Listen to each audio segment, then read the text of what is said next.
நியாயத்தின்பால் விறுவிறுப்பு கொண்ட ஒரு மக்கள் சமூகம் பூமியிலிருந்து முற்றாக துடைத்தளிக்கப்பட்ட பிறகா அபாரிஜன்கள், மாயாக்கள், இன்கா வரிசையில் தமிழர்களும் சேர்க்கப்படுவது உங்கள் நோக்கம் என்றால், எங்கள் படங்கதையில் ஒன்றின்படி ஒவ்வொரு நாளும் ஏதேனும் ஒரு வீட்டிலிருந்து ஒருவர் வந்து உங்கள் முன்னால் தற்கொலை செய்து கொள்கிறோமே, எங்கள் சகோதரிகளையும் குழந்தைகளையும் விட்டுவிடச் சொல்லுங்கள்.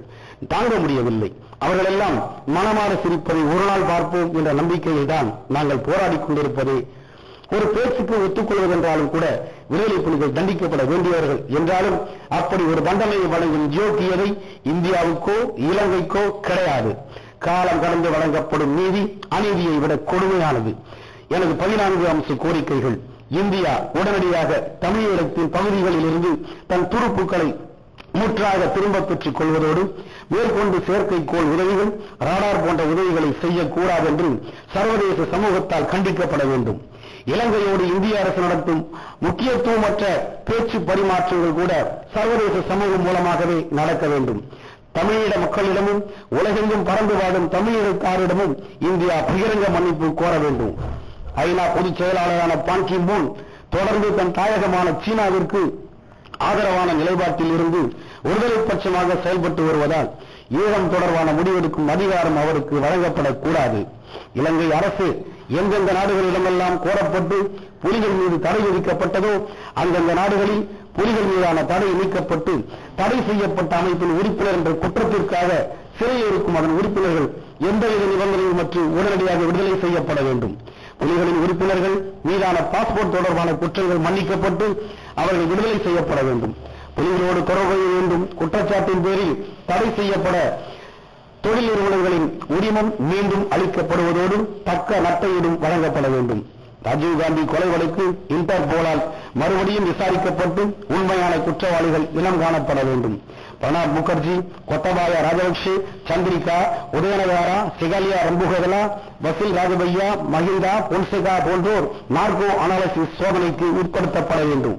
அமைக்கப்பட போகிற தமிழகத்தை அங்கீகரிக்கிற உரிமையை மட்டும் சர்வதேசம் மேற்கொள்ளலாமே தவிர அது யாரின் தலைமையில் அமைய வேண்டும் என்பதை தமிழீழ மக்கள் தான் முடிவு செய்வார்கள்.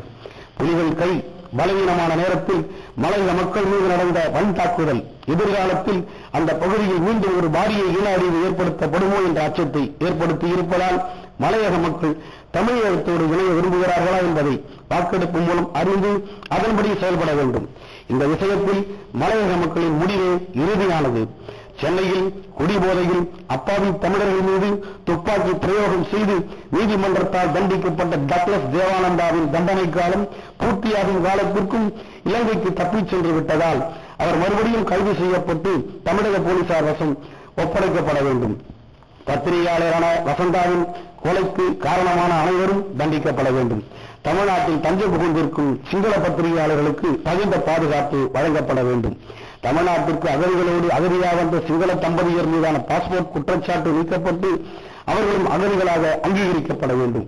சுட்டுக்கொலை செய்யப்பட்ட தமிழக மீனவர்களின் குடும்பங்களுக்கான வாழ்வாதாரங்கள் உறுதி செய்யப்பட வேண்டும் என்றும் அன்புடன் அநீதிகளுக்கு எதிரான உங்கள் சகோதரன் கு. முத்துக்குமார், திருவள்ளுவர் திரு, மக்காராம் தோட்டம், கொளத்தூர்.